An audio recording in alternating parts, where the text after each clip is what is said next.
देवघर में आइल बहुत बात नइखे, जलवा चढ़ावल बहुत बात होला।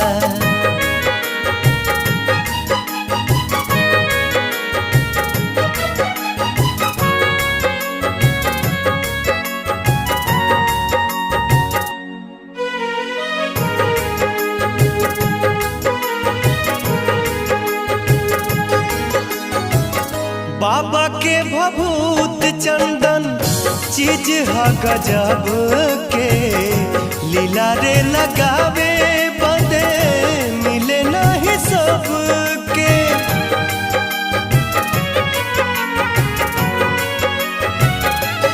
हो बाबा के भभूत चंदन चीज है गजब के, लीला